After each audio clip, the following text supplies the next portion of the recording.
Hi guys, good morning. Going ahead and getting this started. So hopefully you're able to find it on my channel. Not sure what it looks like. I guess if you're watching me, you know what it looks like because you found it. Um, I would really appreciate just chat for a minute while people find it and get logged in. Um, if you cannot hear me, if the audio is bad, call my cell phone or my home phone or text my phone. Your parents have my number and warn me, tell me we can't hear you and I'll change something, but I tested it. I think we should be good. Also, if I don't notice, I should notice. But if I don't notice that my internet blips and my feed drops out, would somebody also please call me and alert me? We can't see you anymore, and I'll readjust it. We'll work through this. I'm sorry that we couldn't get together live. Um, it says it's -8.4 currently on my thermometer at home. You guys don't need to be out in that. All the schools closed, but I really didn't want to lose another week with you guys. So, you're not there with me. I'm not there in person to answer questions. But if after you watch this, if you start the homework, especially the writing assignment, if you have any questions at all, please, please, please call me or email me. Your parents have all my information. I'm not going anywhere. I don't mind. Call me anytime. If I'm out, I'll call you back as soon as I can. When I see your email, I'll answer it as quickly as I can. I want to help you guys through this. Hopefully, you had a good Christmas. I haven't seen you guys in a month at this point, so missing everybody. Shout out to Elliot. Hope he's feeling better or will feel better soon. And hope you guys had a chance to enjoy the snow before it got too cold to enjoy it. And hope everybody had a great Christmas and New Year's. We had a good time at my house. All right, well, if hopefully everybody's found me. Um, Hopefully you have your reading guide and your Dorothy Mills book and something to write with. If you don't have those things, please run and get them. Come back to your computer. And I think that we're going to start today with looking at our new writing.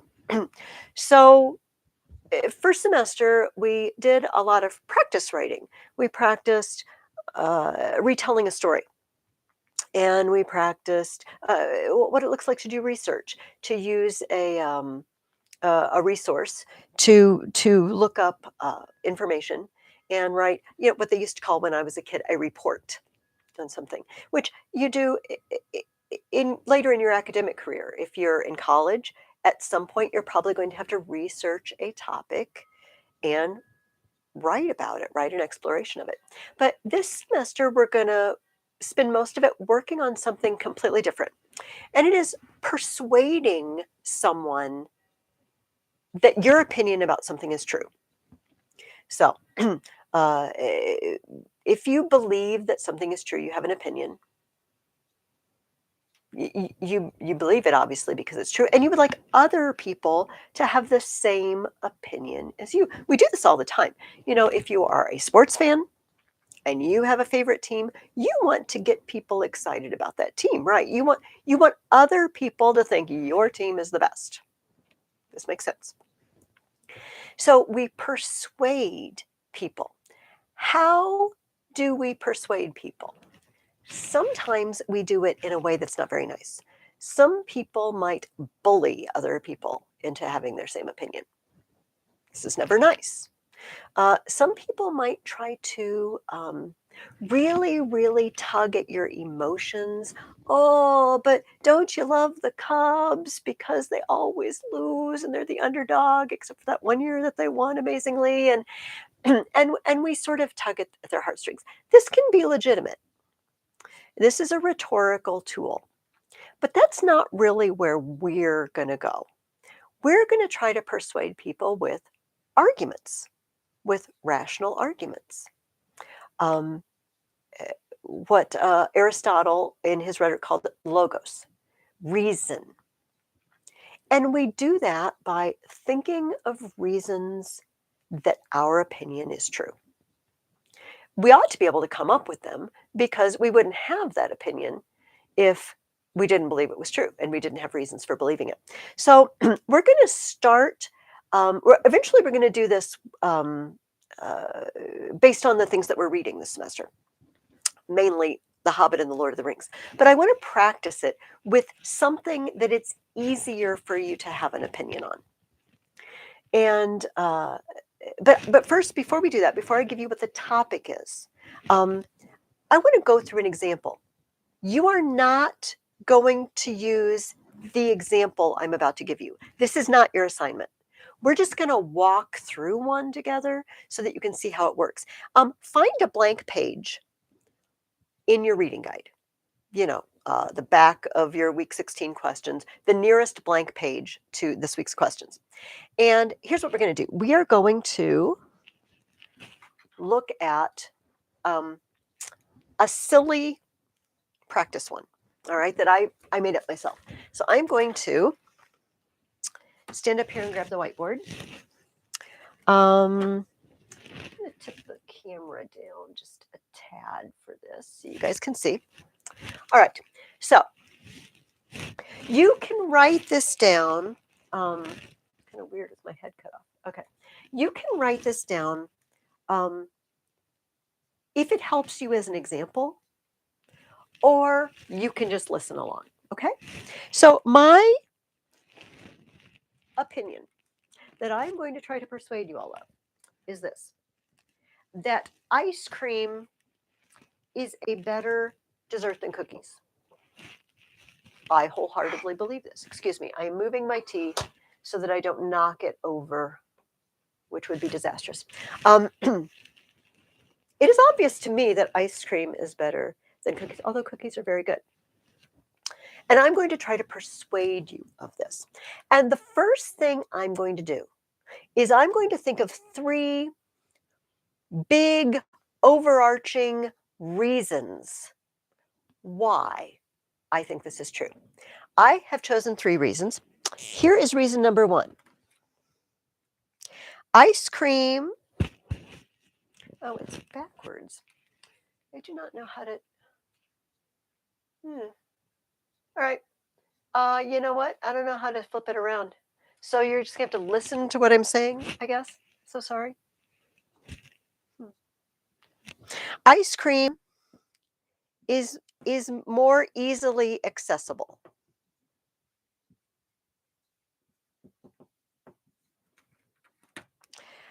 Ice cream, what was my second reason? Ooh, is more refreshing. This is so true. And ice cream protects from temptation to eat more. Right? You don't want to eat more. Gee, I wish I knew how to flip my camera. I think maybe I can't once it's going. All right, I'm sorry. So these are 3 big reasons. Notice they're not very specific. Oop, just a second. Somebody's texting me. I need to know if I am not being heard.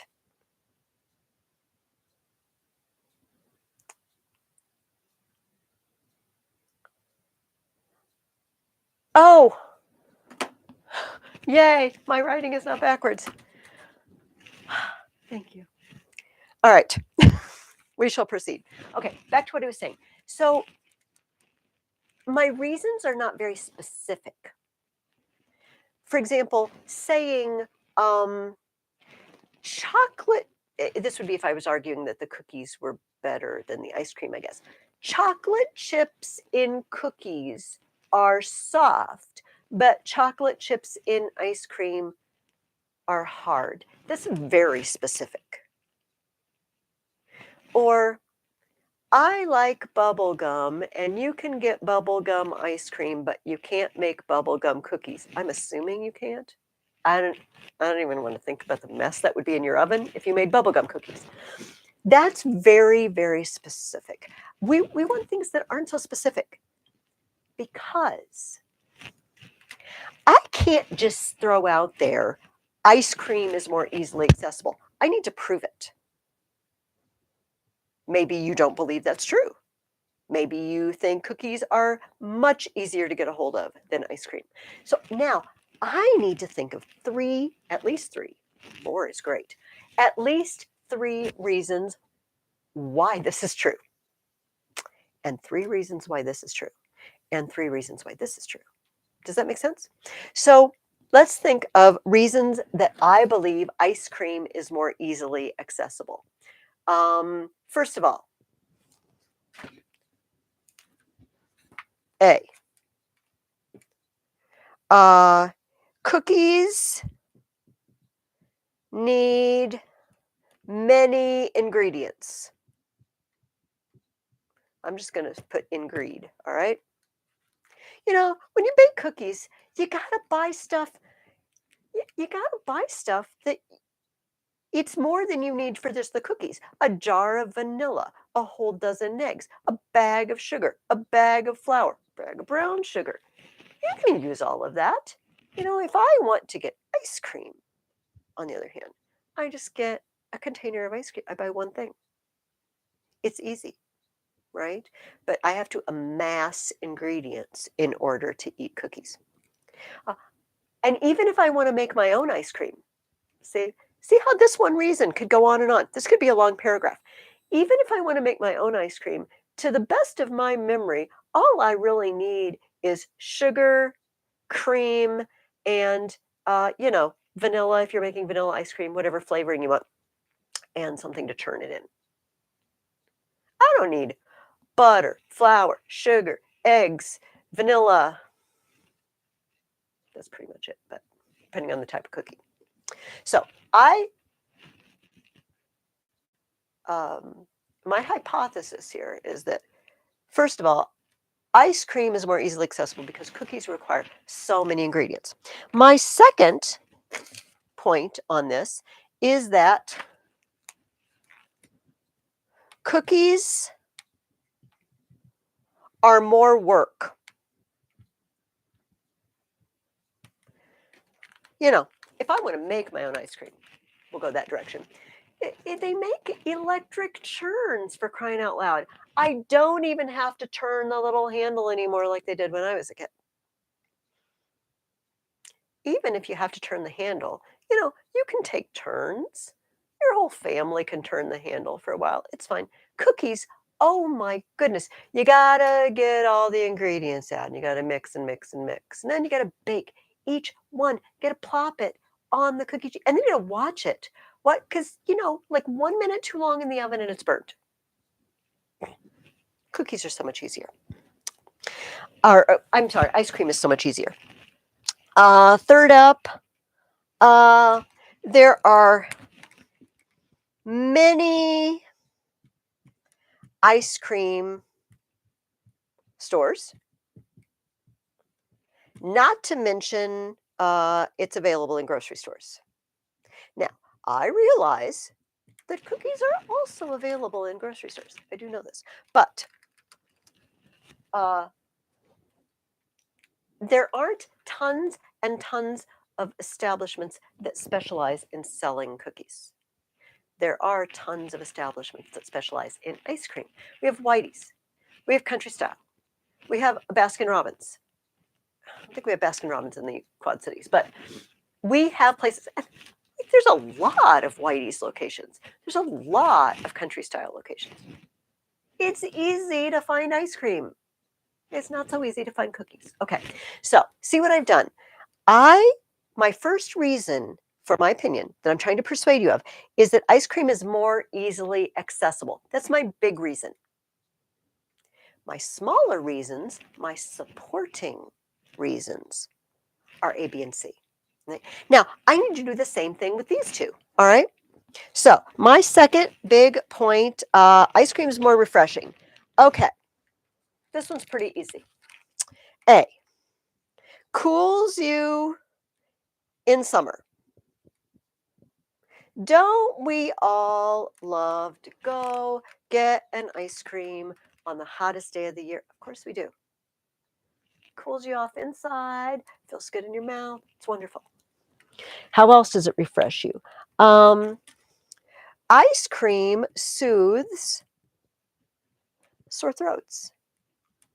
They specifically give ice cream, or they used to when I was a kid, when you have your tonsils out. Oh, go have a milkshake. Go have some ice cream. It will make you feel better. They don't say go have a cookie. They never say that after you get your tonsils out. When you're laying there and your throat is sore because you have a cold, a little bit of soup is good, but a little bit of ice cream is good. Nobody says, oh, Mom, I have a bad cold. I don't feel good. A cookie will make my throat feel better. Nobody ever says this. My last one is, reading off my sheet. Oh, you know what? That was my corollary. Soothes sore throats and often given after a tonsillectomy, and I don't think I can fit tonsillectomy on there, or tooth extraction. If you have ever had a tooth out at the dentist, when you get your wisdom teeth out, sometimes they give you a gift card to go out for ice cream. They don't give you a gift card for cookies, thinking cookies will help. Because you can't eat the cookie. It'll get stuck in the hole where your wisdom teeth was. So obviously ice cream comes out superior in this case as well. All right. My third point was it protects you from the temptation of eating more. You guys know, I've shared this with you, my temptation is strong to eat more of the dessert. I like the dessert. So how does ice cream keep me from doing that? First of all, it's hard to eat only a couple of cookies. It's hard. Maybe it's not hard for you. Good for you if it's not. It's hard for many people. You start eating them, and it's just before you know it, you've eaten half the bag of Chips Ahoy, and you didn't even know it was happening. Ice cream, however, look at my neck so I don't ruin my thing. Ice cream, I'm just going to call it icy, is served in a bowl or a container, limiting the amount.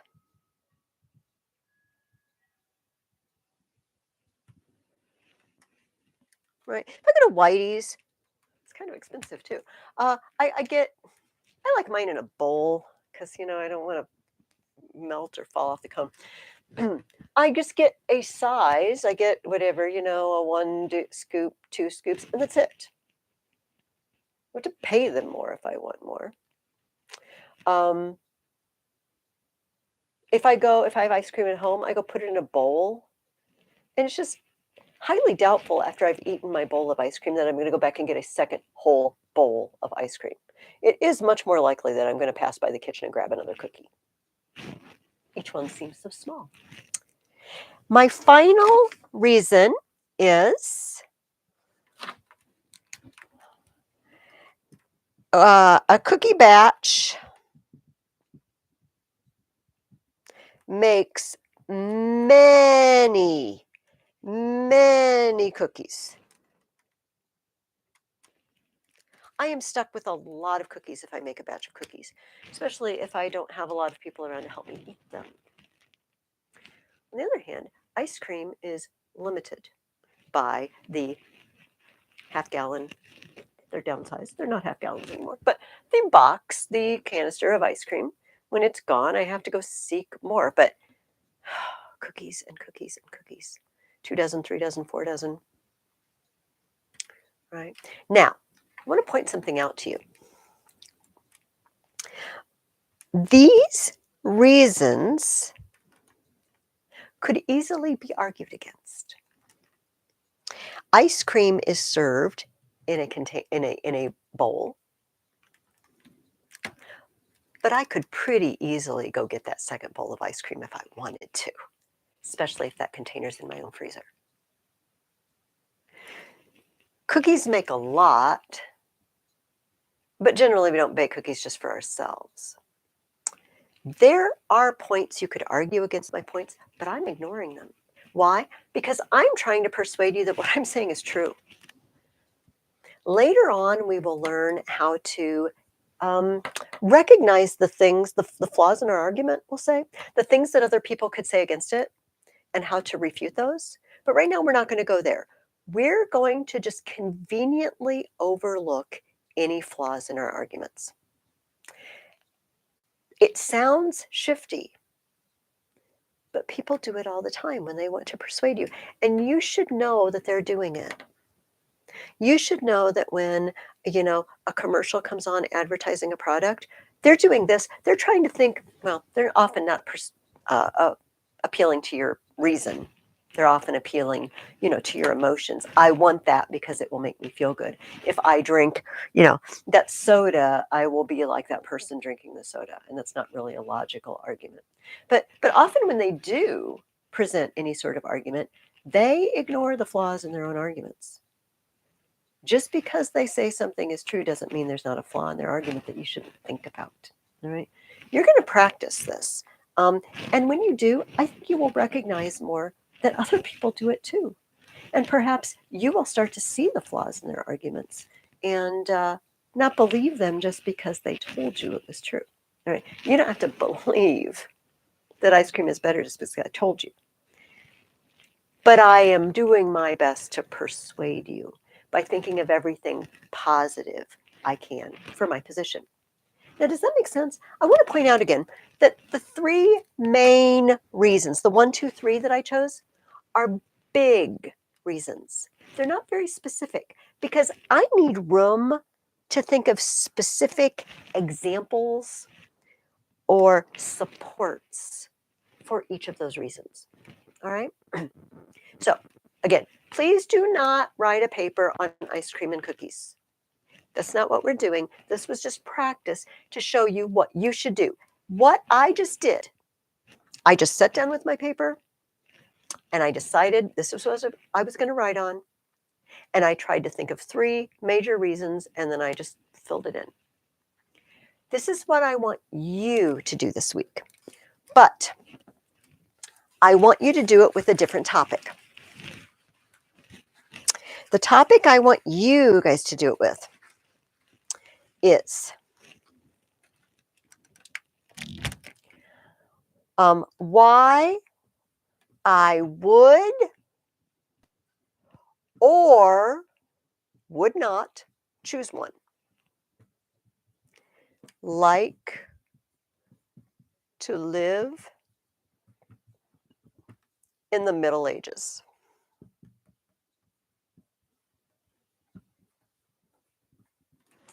We have talked about a lot of things. This second semester, today, as we get into our history, we're going to start talking about sort of the unraveling of the medieval period. And so we've taken a look at it. We've talked about the good and the bad. We're going to talk about a bad today. We've talked about the elegance of knights and castles and chivalry and honor. Think of King Arthur and the Knights of the Round Table. We've also talked about lots of war, lots of violence, lots of poverty. You guys wrote a paper on castles, and you talked about how there was, here, I'm going to get out of my little place here. We've talked about how castles are romantic sounding and beautiful, but to live in them might not have been very pleasant. They're cold, drafty, dark, because you can't have windows. You don't want windows down on the ground level. If someone breaks through your defenses and gets to the castle keep, they'll just break open the windows. You've got to have tiny windows, and that means not much light. Candlelight, lamplight. So you're cold and you're dark. And maybe you're afraid of the neighbors. Maybe the neighbors are getting ready to attack. So there's some negatives. So, what I would like you to do is pick a side, first of all. I would love to live in the Middle Ages, or I would never, ever, ever want to live in the Middle Ages. Choose one or the other. And then, just like I did, I want you to try to think of three, I guess I erased that. Three large, not very specific reasons. Here's an easy one. I would not want to live in the Middle Ages because it was violent. That's a big reason. And now I can think of lots of examples. The Hundred Years' War, tournaments and jousts, neighbors attacking. Uh, I just thought of three like that. I would not want to live in the Middle Ages because life was hard, or life was harder than it is now. That's very broad. Can I think of examples of it being harder? Sure. Many, many illnesses they did not have the ability to cure. They didn't. Many doctors didn't know what to do about certain illnesses. Um, uh, Food was scarce during many times of the year because they weren't shipping food like we have semis going across the country constantly filling our grocery stores. They didn't have that. Um, and you were forced to live a life or do a job that maybe you didn't want. I was born into a family of serfs. I'm a serf. Likewise, I was born into a noble family. Now I'm going to have to be a knight. I don't want to be a knight. Tough. You're a knight. I had less freedom to choose my path. Do you see how this works? I have the big reason life was harder. Then I've thought of three ways life was harder. Let's try one on the other side. I would love to live in the Middle Ages because um, life was slower paced than it is now.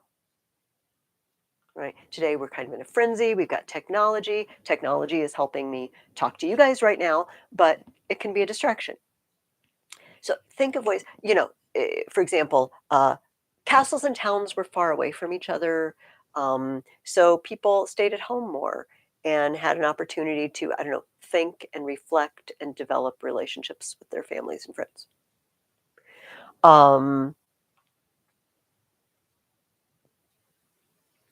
what did I say? Life was less complicated. I can't think of my example already. Um, hmm. There were fewer things to worry about. Most people, if they worked at home. They worked from home. So if I'm a blacksmith, I have my own blacksmith shop. It's downstairs below my house. So families could spend more time together because the dad wasn't out of the house all day. Um, we could say more people were homeschooled because not everybody had the opportunity to go to school, but families were tighter knit. It was slower paced. Um, so these are examples of larger ideas that are arguments for your position, and then you need to think of examples and use all the stuff that we've read this semester, talked about. You can use the King Arthur book, any of the books that we've read, Beowulf, anything you can use. All right. So your assignment for this week is to make that outline that I just made about ice cream. Only make it about I would like to live in the Middle Ages or I would not like to live in the Middle Ages. Okay. And I would like you to take each of those three paragraphs and write it out, or each of those three sections of your outline and write it out as a paragraph. That's it. You don't have to do research. You just out of your own brain, sit down and think of reasons, and then sit down and turn each one into a paragraph. Each paragraph is going to start something like this. One reason it would be terrible to live in the Middle Ages is it was a very violent time. And then you would fill in with your three examples of violence. Or another paragraph, argument aside. One reason I would love to live in the Middle Ages is that it was a time of elegance and beauty. All right, now tell me about beautiful castles and the nobility and beauty of a knight in armor, and uh, the beauty of going against monsters and saving your town from the dragon. All right. If you have any problem at all, please call me or email me. That paper that you're about to write is not going to be done. I will look over them. We will talk about them when we meet next week. I might collect them so I can go over them. But we're going to add something to that paper. That paper is going to need an introduction and a conclusion. We're not doing that this week, okay? You're not writing a complete paper this week. That means if you have any trouble, I'll put you on track next week when we get together. No worries, okay? But at the very least, pick a side. I want to live in the Middle Ages.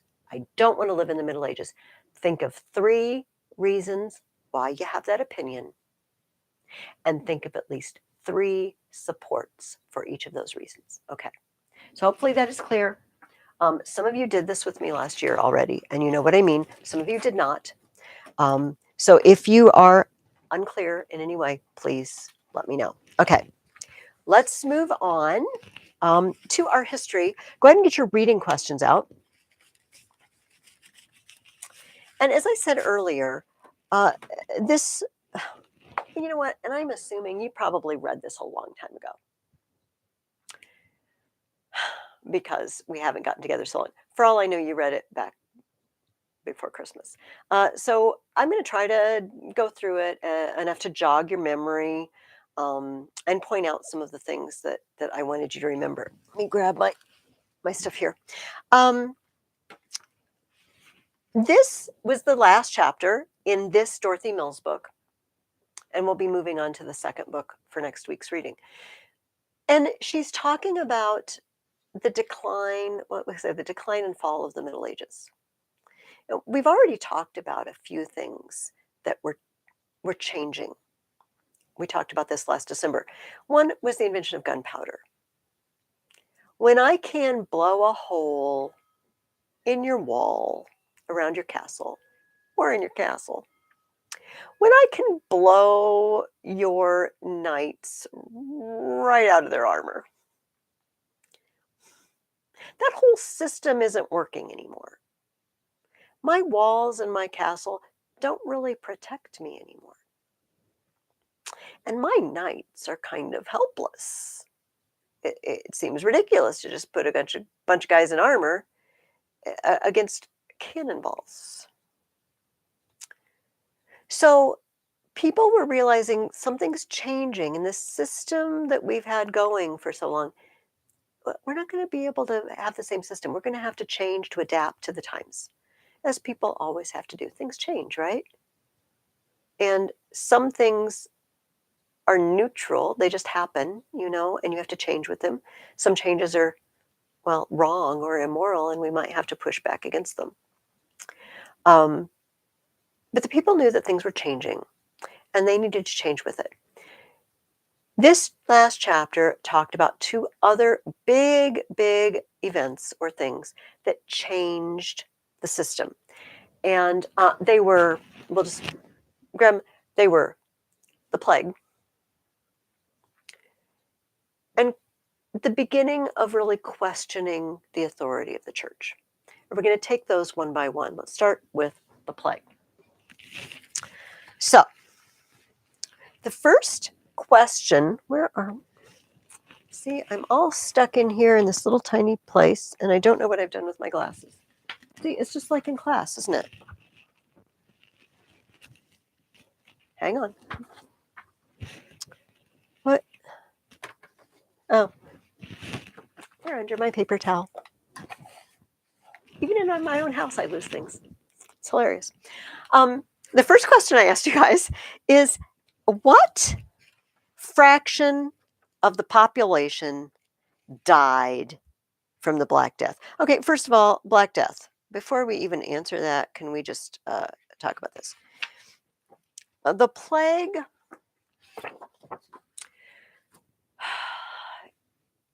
um, the bubonic plague, the Black Death, was a terrible, terrible illness. It killed you fast.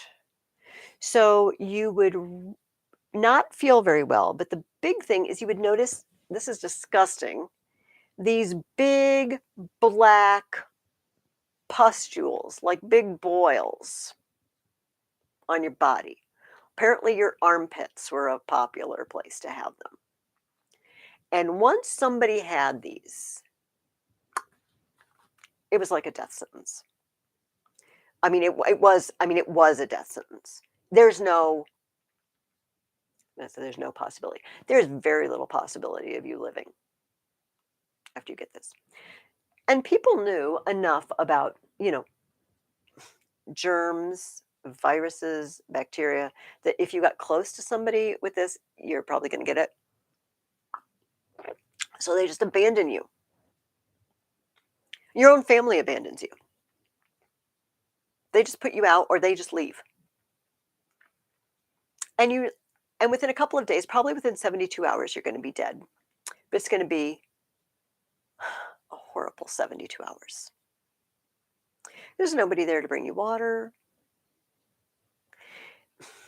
I mean, this is just horrible. I mean, I hate even talking about this, but I need to impress upon you how horrible this event was. They would find bodies everywhere in the streets because people were crawling out of their houses looking for food or water or something because there was no one there to take care of them. They were just abandoned. People would flee from their towns. I think I mentioned once, there's a famous, very long book called The Decameron by an Italian author. And it's a series of stories. It's very much like the Chaucer storybook. I think that's when I mentioned it. And it's this group of young people who flee into the country in Italy from their town because of the plague, because of the Black Death. And they're trying to stay away from people. They're trying to stay alive. People would flee. It started, as far as we know, in the East, like maybe even Constantinople off in the East. And as far as we know now, what happened is ships with rats on the ships and fleas on the rats would dock at a port. And these fleas were carriers of the illness. And then the rats would jump off the ship, at various ports. So a ship comes from Constantinople and it docks at Marseille in southern France or Venice. And the rats jump off. And the fleas jump off the rats whenever they get a chance. And anybody nearby gets it. It's highly contagious. So I gave you a map in your reading guide. Turn to page 85 in the back in the appendix. This is it's fascinating to me map. It is the spread of the plague. This is over 3 years. Only 3 years. And now look at the bottom, the southern. Do you see the line that says December 1347? This is, within that circle is where it had spread. Remember, coming from the east, Sicily, Sardinia, Corsica, I mentioned Marseille, southern France. By the next June, 1348, it spread as far north as Paris. And I'm not going to go through every line. You can see the lines. So look at the, December 1347, and by 2.5 years later, it's in London. 3 years later, it's in Ireland. Right. It's in Sweden. this is really fast moving. When you remember that a lot of people didn't travel a whole lot in the Middle Ages, but you didn't need to. If you have one person in your village who's, a merchant, and he goes, he takes an overnight trip and he hitches up his cart and his horse and he goes to the next town 20 miles away to buy supplies, to buy things that he's going to sell in his village. And the 20-mile away village has the plague, and he picks it up. He loads up his cart and he brings back his stuff, but that's not all he brings back. And his village dies. And this is how it spread. And when I say his village dies, sometimes I mean his village died. Everybody. So this takes me back to the first question I asked you. All right. What fraction of the population died of the Black Death in Europe? It has been, this is the top of page 368, Dorothy Mills. It has been estimated that in England, France, and Italy, at least 1/3 of the population died. I have 6 people in my family. I have 4 children. 2 of us are dead in every family of 6. Now, remember, that's an average. It doesn't mean that every family lost someone, although most families did. Some areas were these weird, almost untouched places. Is there anywhere like that on the map? Oh, yeah. In that map on page 85, there's this dark shaded place. It's in Germany and Poland. It says cities and regions partially spared by the plague. Why? Who knows?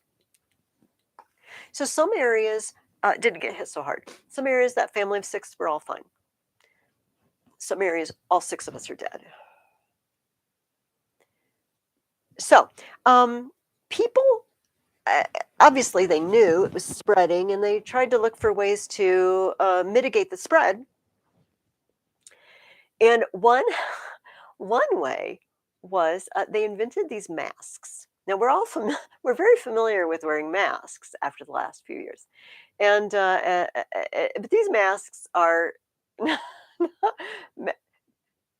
maybe they would work better than the masks people were using for COVID, but I don't think any of us wants to wear this mask. So here it is. Oh, I should bring this. Okay, here it is. It looks like a bird beak, doesn't it? Isn't it? Isn't it fashionable? So what you do, the nose part, the beak, okay, here, is hollow. I've got my hand in it, okay? And you'd stuff it with herbs and spices and things that are supposed to protect you from the plague. A lot of people, they understood things spread, but they often thought they spread through the air. And this was an old, also the Greek doctors thought that illnesses spread the air, which is partially true, right? Because the viruses can be in the air and then you breathe them. But they thought it was bad air. They didn't, and in a sense, right? They're right, because there's something bad in the air. But they thought the air in and of itself was bad. And so if you could protect yourself from breathing the bad air, you would not get sick. And so this is the funny thing, because the fluo is the Latin word for flow, air. Influenza means it's flowing in. It really means it comes from bad air. We still call the flu a bad air disease, even though we know it's not just from bad air. Cool. So we thought that if we stuffed this full of, herbs and protective spices, it would spare us and we would not breathe in the bad air. So here we go. I adjusted it for myself. Yeah.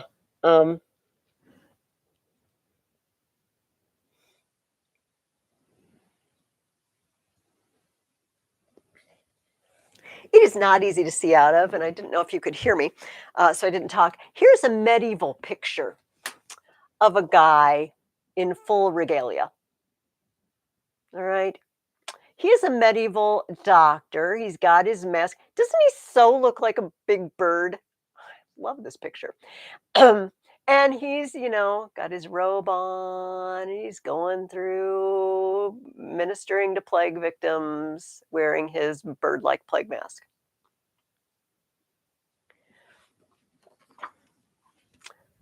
We don't really know that the mask and the herbs helped,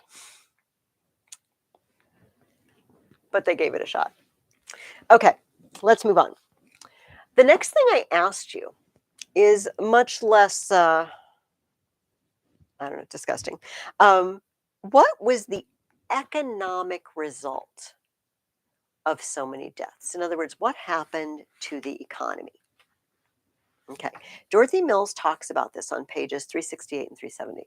368, 369.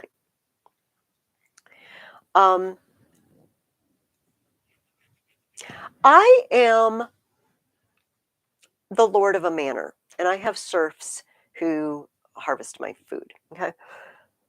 And a third of my serfs are dead.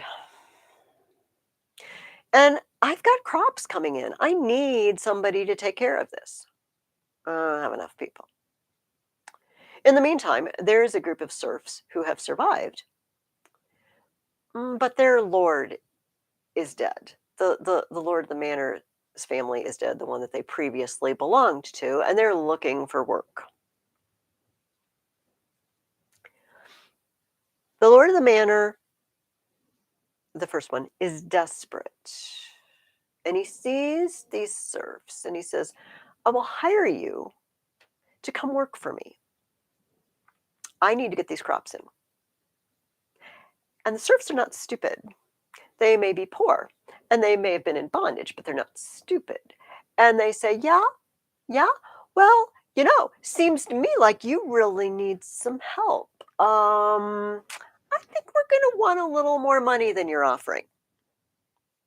How about you up the wages just a tad? He's desperate. So he's probably going to need to do it.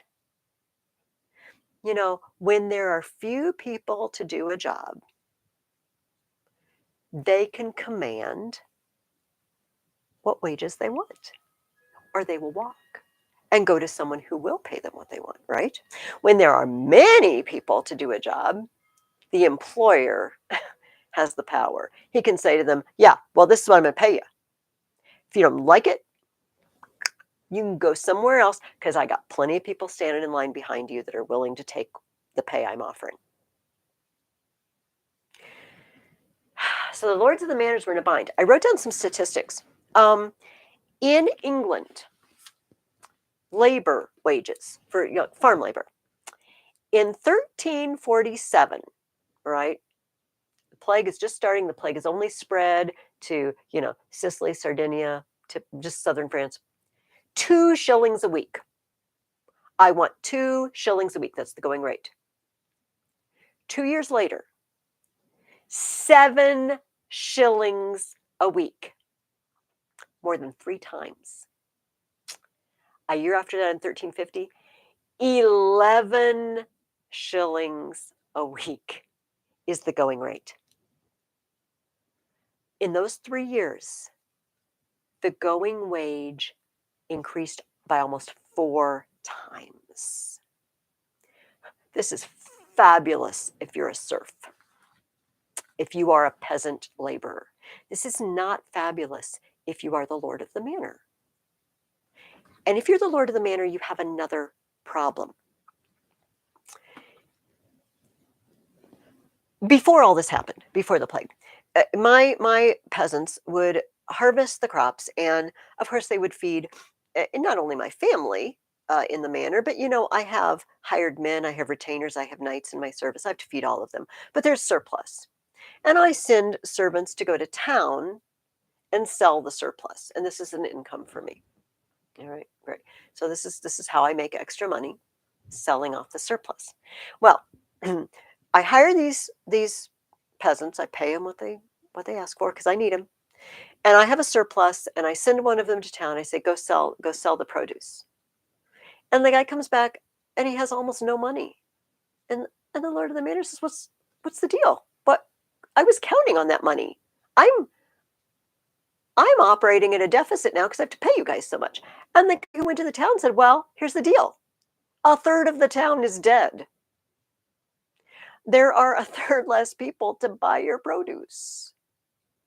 So there isn't the market anymore. Not to mention that everybody's trying to unload their surplus. When you have lots and lots and lots of something at the store, they mark it down. When Hy-Vee gets a shipment of, bananas in, they get too many, that's when the bananas are 20 cents a pound. Prices are going down. There aren't as many people to buy the food, but the Lord of the Manor is having to pay people more. Do you see his problem? So on the one hand, remember this feudal system is built on this, right? The peasants are vassals of their lord, and it goes up the scale. The vassals are breaking free. Well, I can command whatever income I want. He needs me. I got power. And the Lord of the Manor, things are unraveling for him. He's got to pay more. He's not making what he did. And the feudal economy is breaking down. It's in reality, I'm sure it was much more complicated but that's the basics. In addition, in some areas we have added problems. This is the next question I asked you. Dorothy Mills says that the French peasants revolted in 1358. This was partly due, sorry, there's a typo there. This was partly due to the stress of the plague. But what other reason for unrest may there have been in France? Hint, what did we talk about last time? This was a long time ago. What had been happening in France for 100 years? The English were invading over and over. It was the 100 Years' War. So Dorothy Mills tells us at the top of 369, in 1358, the peasants in northern France banded together in a revolt known as the Jacquerie. They plundered the houses of the nobles and seemed at first to be successful. But they were untrained and unused to arms, and the soldiers of the nobles soon quelled them, though not without much bloodshed and cruelty. Other revolts broke out in Germany, Hungary, Denmark.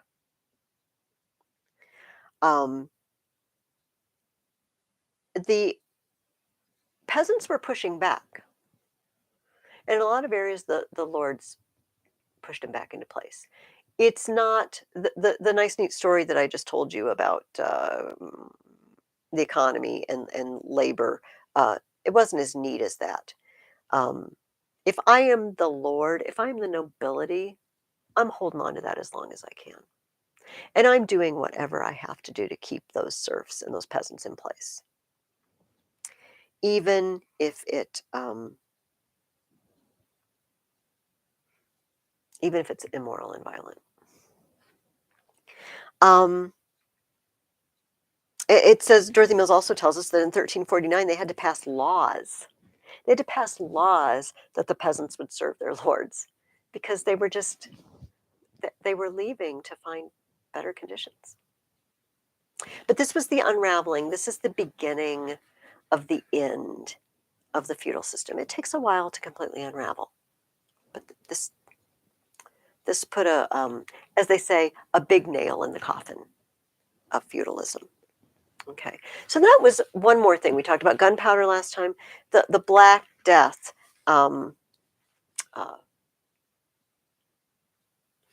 exacerbating the problem of the unraveling of the Middle Ages.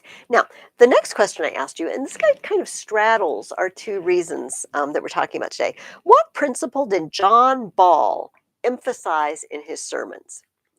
Dorothy Mills tells us that John Ball is a Lollard. We don't hear what that means until a few pages later when we talk about John. Some people say Wycliffe or Wycliffe. He's a Lollard is a follower of Wycliffe. John Ball was a Lollard. And it says he went up and down England trying to stir up opposition to the inequality of serfs and lords. John Ball is, I don't know, he's like a civil rights leader. Okay. You serfs, you deserve more. These lords are unjust to you. We need to, you know, equalize pay and fight for equality. And he has this little rhyme. When Adam delved and Eve span, who was then the gentleman? Now, this is kind of hard to understand if you don't know what span means. When Adam, we know who Adam and Eve are. When Adam delved, dug in the earth, what did God tell Adam and Eve to do? Originally, before sin, care for the garden. And then after sin, he said, by the sweat of your brow, you will earn your bread. So he's digging. He's digging and he's gardening. He's farming. And Eve span. This is the past tense then of spin. What is she spinning? At a spinning wheel. She's turning wool into thread. In other words, she's doing domestic, wifely tasks. When Adam delved and Eve span, who was then the gentleman? Back in the original time at creation, were there nobles and serfs? Did Cain and Abel and then going further on, Abraham did have servants. So we can't go that far ahead. But in the beginning, in creation, were there nobility and serfs? Or was there equality? That's what that little poem means. And this is what John Ball was fighting for. He stirred up people so much in England that a guy named Wat Tyler led a band of peasants basically to march on the king, to march on London, demanding rights, demanding equality. And the king was Richard II, and he was young. He was just kind of a kid, and he wasn't one of the stellar kings of England. He was so bad that a guy who was later known as Henry IV basically rebelled and booted him off the throne and took over. Richard II went out to meet them, and Wat Tyler was just what we would say insolent. He was full of himself. He was very high and mighty, and he talked to the king in a way that one of the guys standing by thought wasn't appropriate to talk to the king. And the guy just killed him. The guy just killed Wat Tyler. And when the crowd saw this, the crowd went wild, screaming for, revenge. Kill them all, kill them all. And Richard went out to them. It's maybe the only good thing Richard did in his reign. The king said to them, Sirs, what aileth you? You shall have no captain but me. I am your king. Be all in rest and peace. Richard made them some promises, but he did not keep his word. The revolt petered out, but what they stood for kept going on. There tended to be better conditions, working conditions for the lowest class. They were poor, but they weren't serfs anymore. Remember, the serfs were bound to the land. You can't leave. It's basically slavery because you don't have any options. And there were no more serfs eventually. There were peasants. There were poor people working the land for other people. They had rights and they had options. This is a big difference from that feudal picture that we've been looking at all semester. Okay, so that's one thing that happened to really start the disintegration of the Middle Ages. The plague and the high number of deaths changed the economy, changed people's position in society. And it also changed something else. When times go bad, and it was really bad, if a third of your family is dead, if a third of your village is dead, you start thinking, right? You start thinking about the big things in life. This happens to all of us. When sometimes when if you get really sick, you start not worrying so much about the petty day-to-day things, and you start thinking about big things like, have I been a good person? Do I really trust in God? Um, what does my faith mean to me? Does my faith console me now? People are thinking about this. They started examining their spiritual lives, and they found them lacking. And they often found their local priests and churchmen lacking. And they started to question the authority of the church over them in a way that they really hadn't. Most people hadn't. There were always a few, but most people hadn't for centuries. In the West, they had just assumed that the church had the right to do the things like we've seen the popes doing, the interdict, where he says to a whole country, you cannot have any church services whatsoever. He did under wicked King John, right? The thumb-sucking lion in the Disney Robin Hood. He put England under interdict. You can't get married. You can't get buried. You can't get baptized. You can't have communion. You can't have confession. None of it. People started saying, can the Pope really do that? Is that a legitimate authority? Not to mention that the popes demanded taxes. You got to remember, if I'm in England, France, I have a king, and I have an idea that the proceeds of my country should go to my country to make my country stronger. But much of the proceeds of the country was being shipped to the Pope in Italy. It's another sort of tangle in this problem. For decades, for 70-ish years, the papacy, the Pope's rule and where he lived, got moved to France. All right? All the popes were French during this time. It's referred to as the Babylonian captivity of the church. Here's why. In the Old Testament, you might remember, the Babylonians under Nebuchadnezzar came to Jerusalem. They destroyed the temple. This is when he took people back to Babylon, Daniel and the fiery furnace young men. Many of them were taken to Babylon, and they were in Babylon for about 70 years. They had no way to offer sacrifices to God according to the law because they had no temple. They had to live there. But God sent them prophets like Jeremiah who said, God will bring you back to your land. Submit. Go to Babylon. This is God's will. Have children. Live life. God will bring you back. And after about 70 years, the Persians took over, and Cyrus, the king of Persia, told the Israelites, you may go back and rebuild the temple in Jerusalem. Okay. So people see this time period when the popes were taken to France, and basically the popes were captives of the French. They did whatever would benefit the French.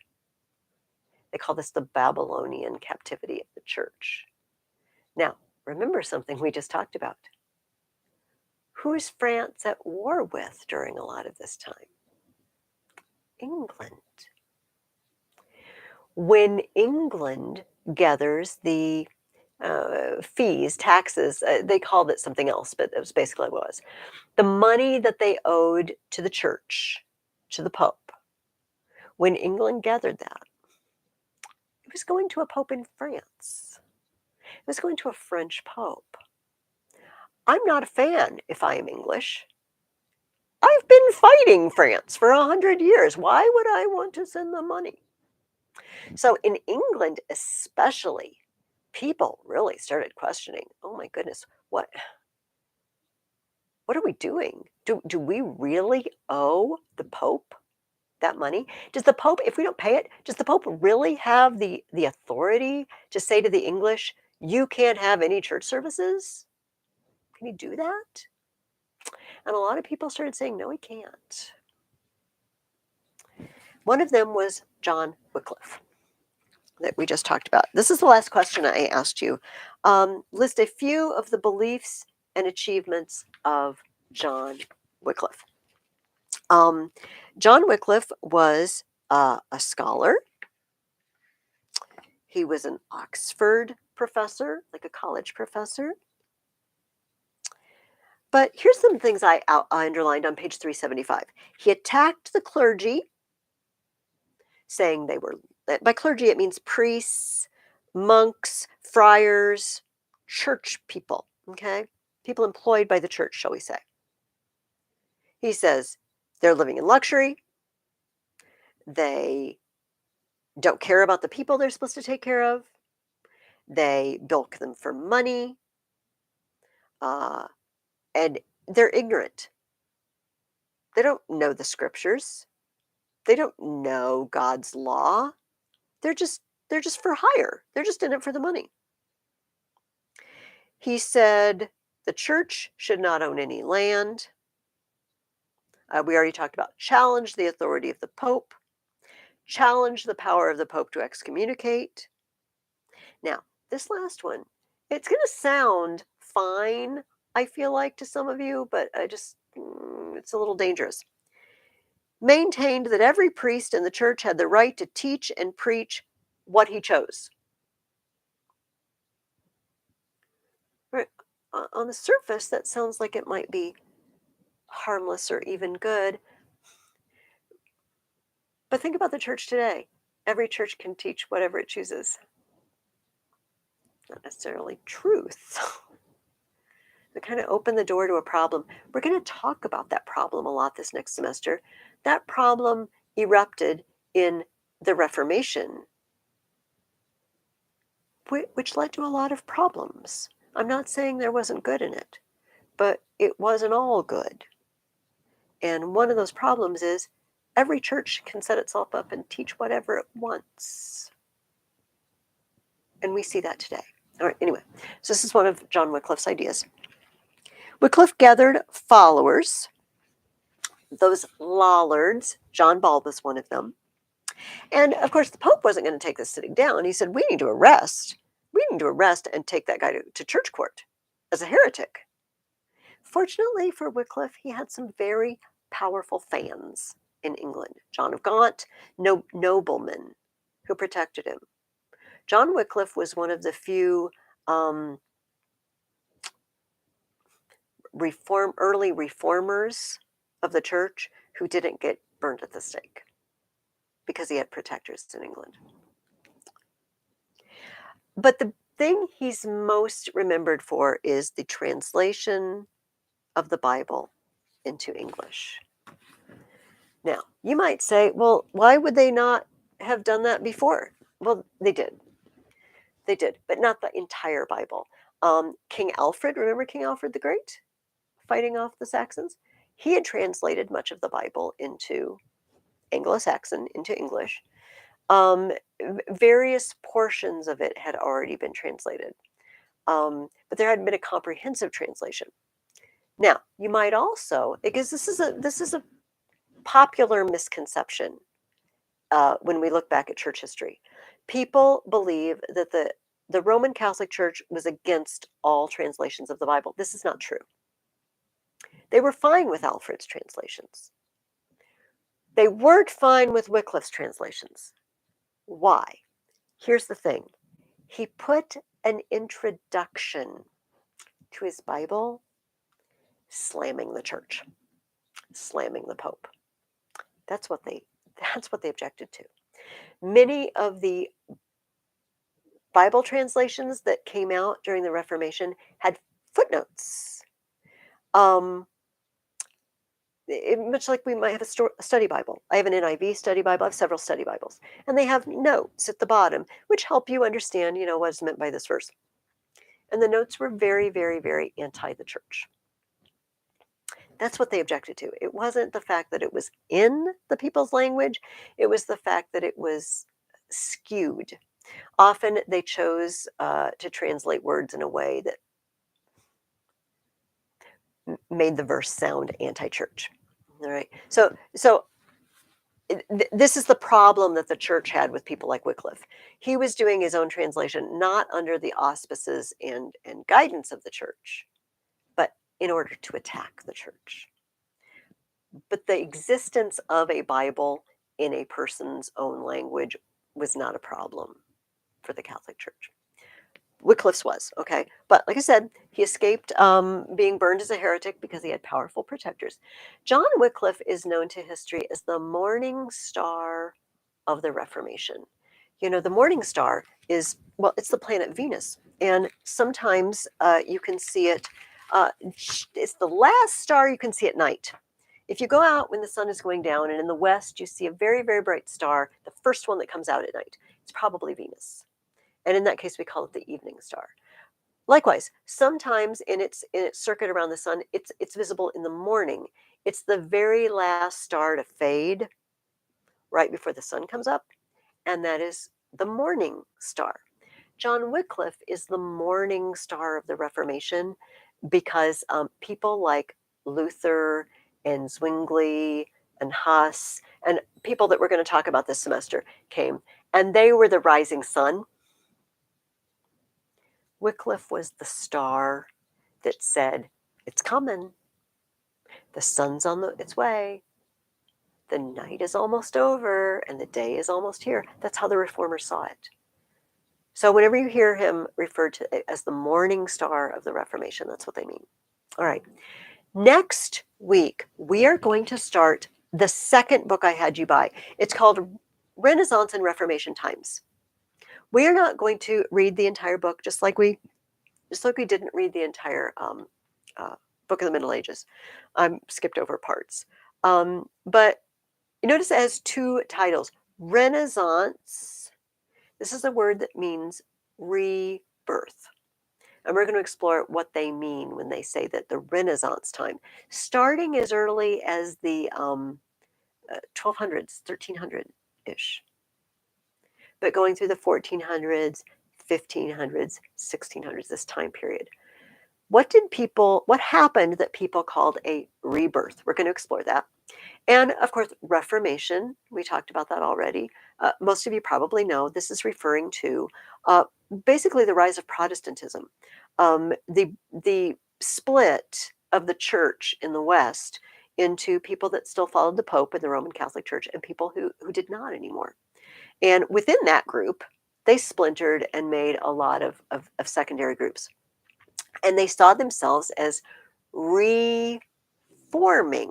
Think about what reform means. We talk about prison reform or all sorts of reforms in the modern world. To form it again. Why? Because the form it is taken is misshapen. It's wrong. There's something that needs fixing in it. It needs to be reformed, formed again. So that's what we're going to concentrate on during the second semester. This time period is kind of a bridge between the Middle Ages and the modern world, the world we live in, the way we think about things. So for next week, I have on here, we are reading chapter 1 in Renaissance and Reformation Times. And also chapter 2, this is very, very specific. And don't worry, you don't have to write this down. It's in the reading guide for the next reading. Chapter 2, part 1, but part 1 has sections. So part 1, sections 1 through 4. All right, you'll see what I mean when you look in the book. If you don't see what I mean, please call me or email me. And I didn't put page numbers because not everybody has a book that looks exactly the same. The page numbers aren't the same in this book as well. But that's the sections we're reading. Chapter 1, Chapter 2, Part 1, sections 1 through 4 for next week. Also, while I'm thinking of it and while I have my paper here, we are reading The Hobbit, chapters 8 through 11. I highly recommend read as much and as far ahead as you want to, because you know what the reading is. This semester, we are reading The Hobbit and the Lord of the Rings trilogy. Go for it. If you are a faster reader and you're loving it, zoom ahead. If you're a slower reader, you might, when you get a chance, read a little more if you've got time in your schedule, because it's going to be quite a few pages each week. Fellowship of the Ring is a pretty long book, but you can do it.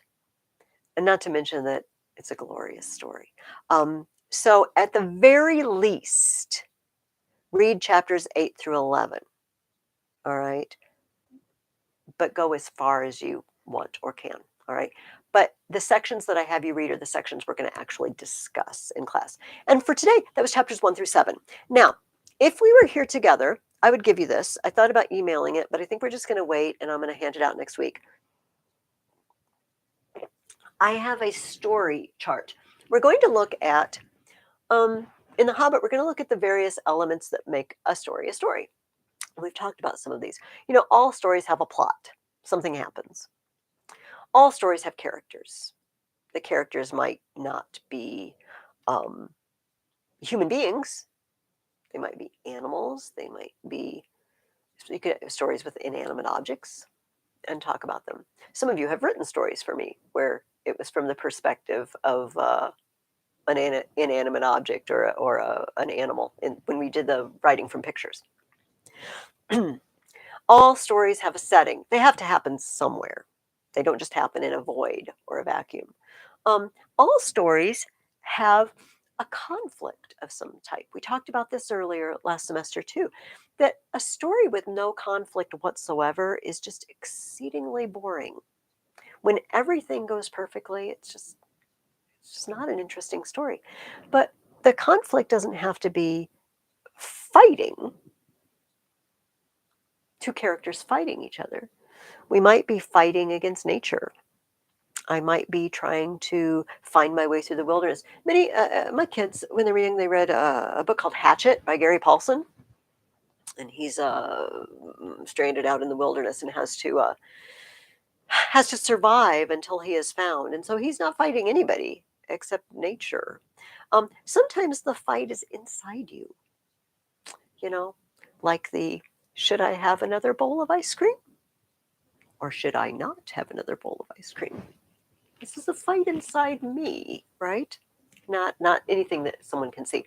So we're going to talk about that. And we're going to talk about the fact that stories tend to have an arc, right? The action revs up, and then there's a moment, a climax moment. We talked about this with one of the Canterbury Tales, one of the Chaucer storybook stories. And then it tends to fall off.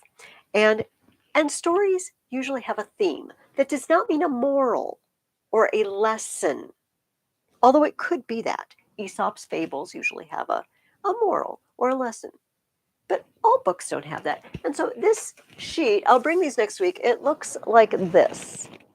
We're going to work on sort of filling out this sheet for The Hobbit.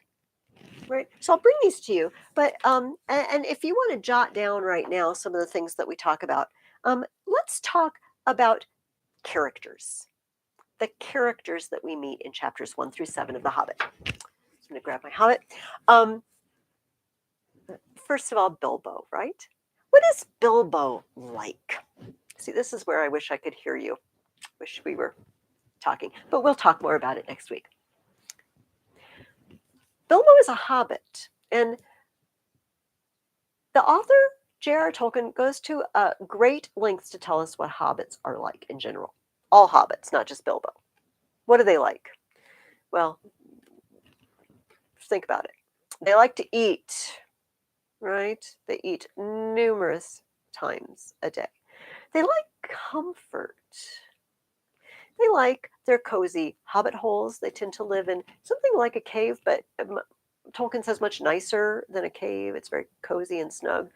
And they like gardens. They like leisure time at home.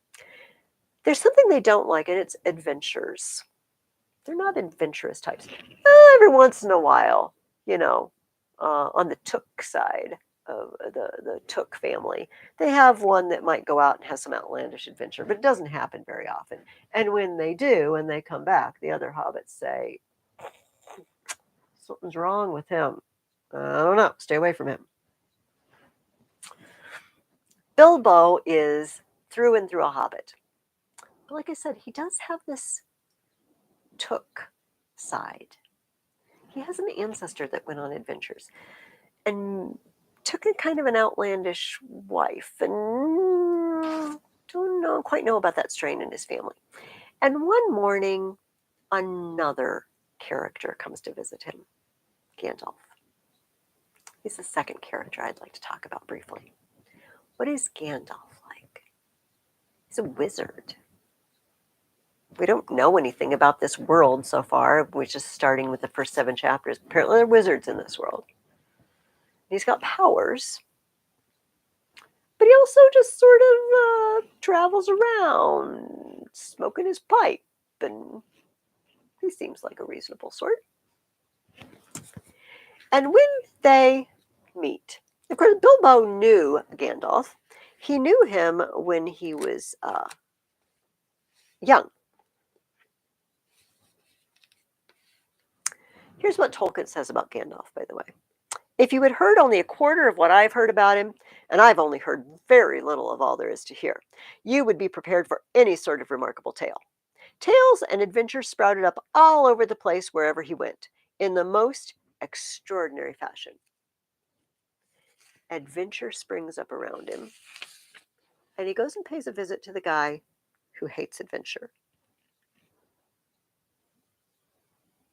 Good morning, said Bilbo, and he meant it. The sun was shining and the grass was very green, but Gandalf looked at him from under long, bushy eyebrows that stuck out further than the brim of his shady hat. What do you mean? He said. Do you wish me a good morning? Or mean that it is a good morning, whether I want it or not? Or that you feel good this morning? Or that it is a morning to be good on? All of them at once, said Bilbo. He's happy. He's on his porch. He's had a good breakfast. He's probably had 2 breakfasts. And smoking his pipe.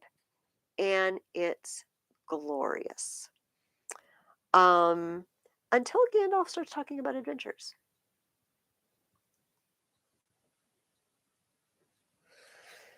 And Bilbo decides that maybe Gandalf should just leave now. He good mornings him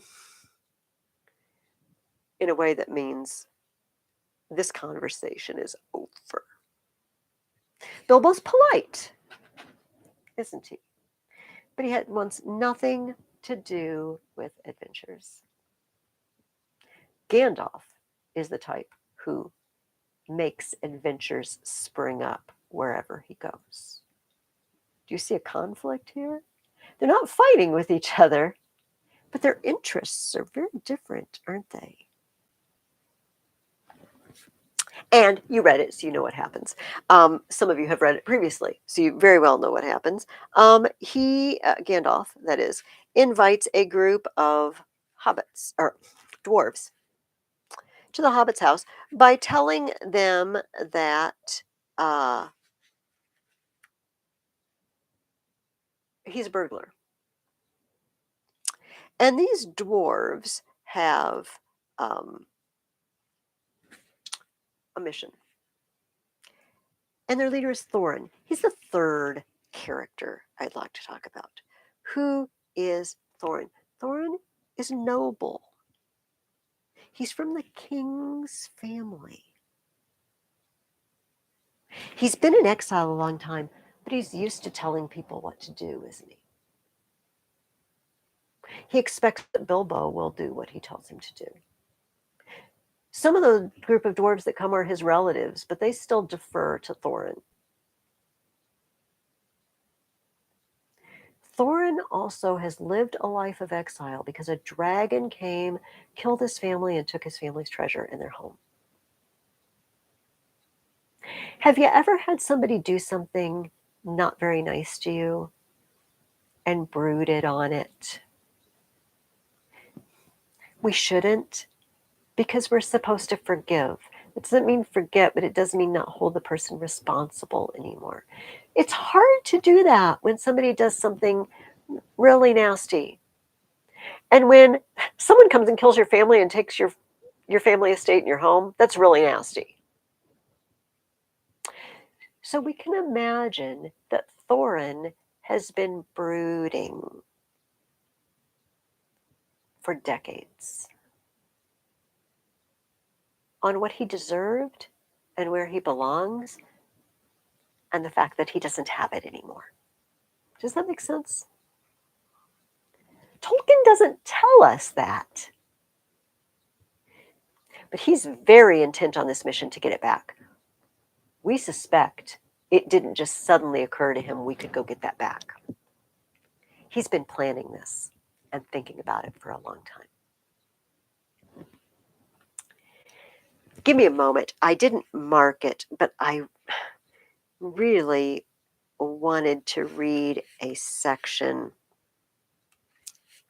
It's when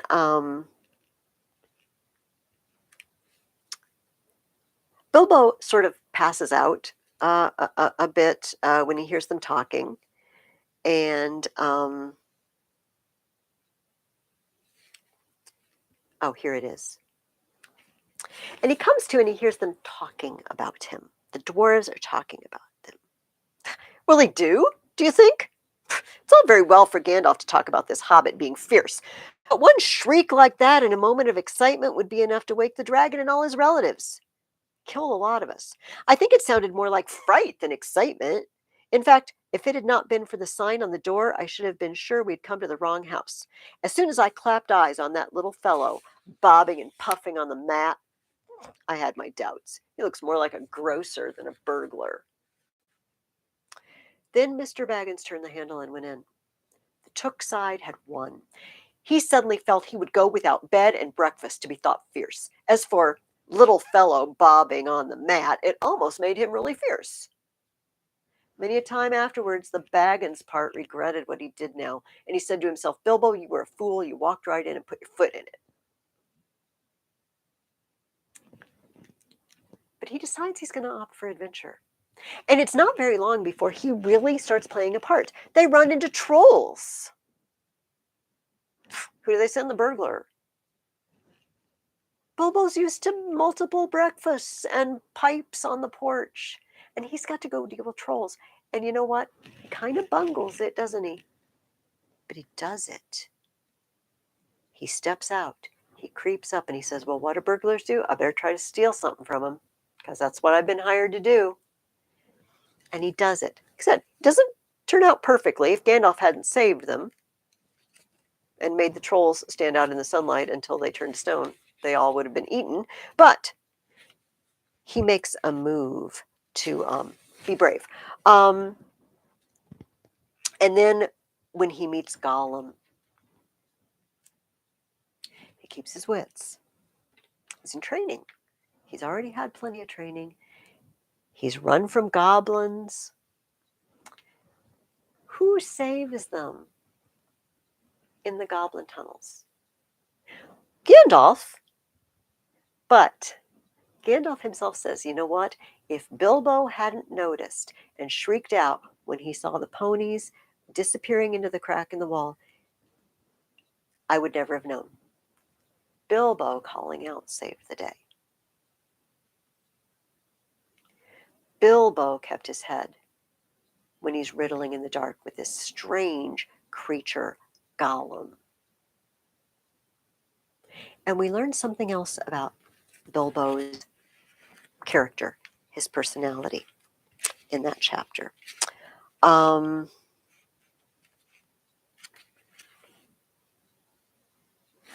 Just a second, and we'll end with this.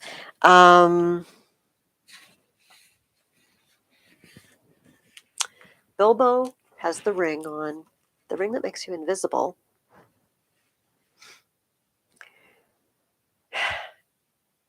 And Gollum is right there next to him. He must stab the foul thing, put its eye out, kill it. It meant to kill him. No, it's not a fair fight. He was invisible now. Gollum had no sword. Gollum had not actually threatened to kill him or tried to yet. And he was miserable, alone, lost. A sudden understanding, a pity mixed with horror, welled up in Bilbo's heart. A glimpse of endless, unmarked days without light or hope of betterment. Hard stone, cold fish, sneaking and whispering. All these thoughts passed in a flash of a second. He trembled. And then, quite suddenly, in another flash, as if lifted by a new strength and resolve, he leaped. He leaped over him and ran out. He did not kill him when he had the chance. Why? Because he put himself in Gollum's place. We call that compassion. Literally, compassion means suffering along with. He suffers for a moment with Gollum. What would it be like to be this creature and live off raw fish in cold caves? What would I be like? And besides, it's not a fair fight. Fairness and right mean something to Bilbo. Compassion means something to Bilbo. This is something else we learn about his character in the beginning of the book. Read chapters 8 through 11, all the rest of the stuff. That would be your 3 paragraphs on why I would or would not want to live in the Middle Ages. And the next reading, the very first section out of Renaissance and Reformation times. And hopefully next week, all will be much better. My road is really bad. So honestly, we're having trouble getting to town right now. The highway from Orion is pretty bad. And we only got dug out, 36 hours ago. So stay warm, stay safe. Those of you who are ailing, get well. If you are staying for Latin, I'm going to shut the stream off. I'm going to go get myself some more tea, and I'll be back. Why don't we say, give me a 5-minute break, and then I'll turn it back on, and I'll give you a moment. But so for some of you, goodbye. I will see you next week live. For my Latin students, we'll be back in 5 minutes with a new stream. Bye-bye.